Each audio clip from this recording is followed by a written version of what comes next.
কত সহজ পদ্ধতিতে এই ফলটিকে কাটা যায় দেখুন।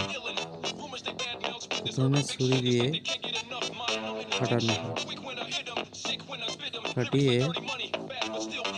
একটুকু ছুরি ভিতরে ঢুকানো দিয়ে আস্তে আস্তে কাঁটাযুক্ত ফলটিকে দুই ভাগ করা হয়। দেখুন, এইভাবে সম্পূর্ণ ফলটিকে আস্তে আস্তে করে কেটে খাওয়ার জন্য প্রস্তুত করা হয়।